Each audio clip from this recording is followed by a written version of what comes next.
नमस्कार। एक रहस्यमयी कहानी के साथ आपके साथ मैं हूँ अवशेष पाठक। धरती पर समय-समय पे अनेक घटनाएँ घटती हैं। कुछ घटनाओं का पर्दाफ़ाश हो जाता है, यानी उनके रहस्य से पर्दा उठता है और कुछ का नहीं उठ पाता, और जिनका उठ नहीं पाता उन्हीं को हम रहस्यमयी घटना कहते हैं। इन्हीं घटनाओं में एक घटना शामिल है, इटली की राजधानी रोम में जो घटी थी 1911 में। उस घटना के बारे में थोड़ा-सा मैं आपसे ज़िक्र करूँगा, उसकी पूरी कहानी सुनाने का प्रयास करूँगा। और वो घटना ये है कि 1911 में इटली की राजधानी रोम में एक कंपनी थी, जो ट्रेन का निर्माण करती थी। उस कंपनी का नाम था जेनेटी। जेनेटी नामक कंपनी ने एक ट्रेन बनाया था, नई ट्रेन थी। उस ट्रेन का ट्रायल रन होना था। उस ट्रेन का ट्रायल रन होने के लिए लोगों में उत्साह भी था। लोग सोच रहे थे कि ट्रेन बन जाएगी तो आने-जाने की एक अच्छी खासी सुविधा मिलेगी। इसी सोच को लेके जेनेटी ने वो ट्रेन बनाई थी। और अगर कहा जाए कि उस समय की जो 1911 की टेक्नोलॉजी थी, उसके आधार पे वो एक अत्याधुनिक ट्रेन थी। ट्रेन में 3 बोगी लगाई हुई गई थी, और ट्रेन को एक निर्धारित स्टेशन से एक निर्धारित स्टेशन पे जाना था, जहाँ से वो ट्रायल रन होता और वो फिर वापस आ जाती। इसका साक्ष्य बनाने के लिए 100 लोगों को चुना गया। उन 100 लोगों को उस ट्रेन में यात्रा करनी थी। 6 क्रू मेंबर थे उस ट्रेन में, यानी 106 लोगों की वो पूरी ट्रेन थी। एक निर्धारित समय पर उस ट्रेन को रोम से रवाना किया गया। बट ये है कि जहाँ से उस ट्रेन को चलना था और जहाँ तक जाना था, उसके बीच में एक टनल पड़ता था, उस टनल से होके जाना था। ट्रेन अपने निर्धारित समय से चलती है, सब कुछ ठीक-ठाक है, सब कुछ अच्छा चल रहा है। एक खाना-पीना सब कुछ चल रहा है उस ट्रेन के अंदर, सब कुछ फ्री था, ट्रेन का टिकट भी नहीं था, फ्री में खाना-पीना, आनंद बहुत आ रहा था लोगों को। लेकिन जब वो ट्रेन सुरंग के पास पहुँची, तो सुरंग में वो दाखिल तो हुई ट्रेन, लेकिन बाहर नहीं निकली। कुछ लोगों ने उस ट्रेन को दाखिल होते हुए भी देखा। काफ़ी इंतज़ार के बाद वो ट्रेन बाहर जब नहीं आती है, तो लोगों में हलचल मचती है कि वो ट्रेन कहाँ चली गई। इसकी सूचना वो जेनेटिक कंपनी को देते हैं। जेनेटिक कंपनी को जब ये सूचना मिली, तो जेनेटिक कंपनी ने इसका इन्वेस्टिगेशन कराना शुरू किया कि आखिर वो ट्रेन कहाँ चली गई।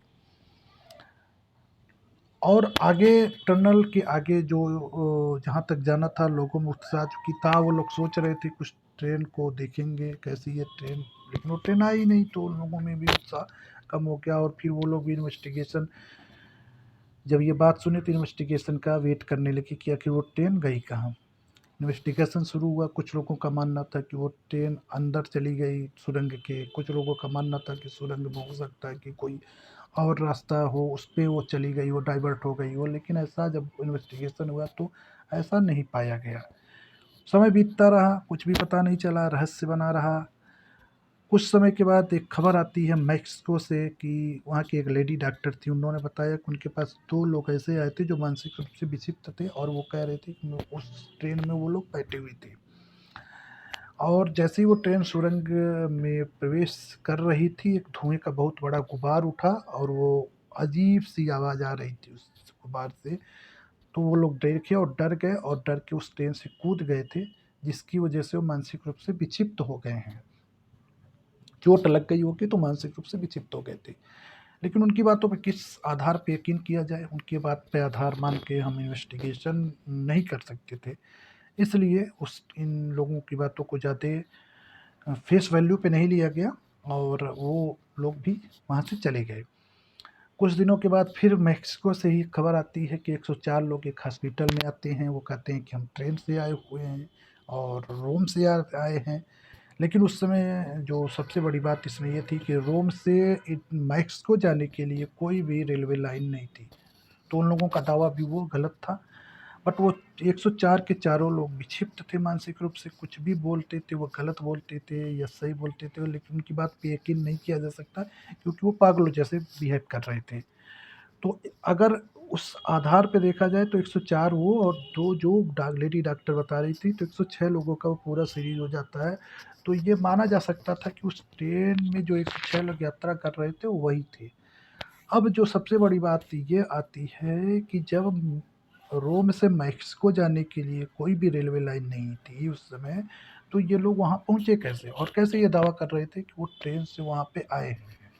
समय बीतता गया, कुछ लोगों ने ये दावा किया किया कि दावा किया किया कि उस ट्रेन को 1840 में मेक्सिको में देखा गया। जब वो ट्रेन 1911 में ही बनाई गई, उस ट्रेन का निर्माण उसके पहले हुआ ही नहीं था, तो 1840 में मेक्सिको में वो ट्रेन कैसे देखी गई?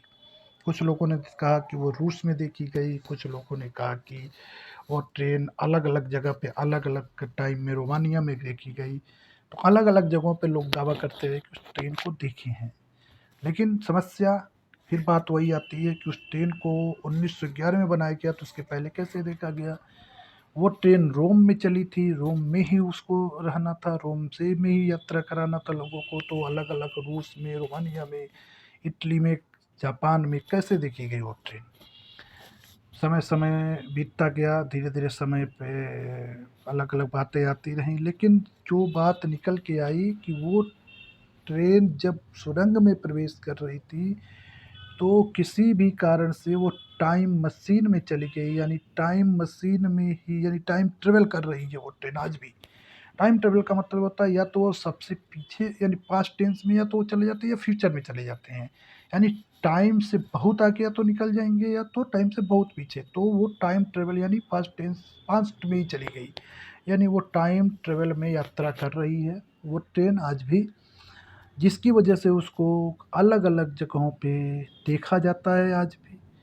और वो ट्रेन जहाँ भी देखा जाता है, वो 1911 से पहले के लोग बताते हैं कि वो देखी गई है। इसलिए आज भी वो ट्रेन टाइम ट्रैवल में ही फँसी हुई है।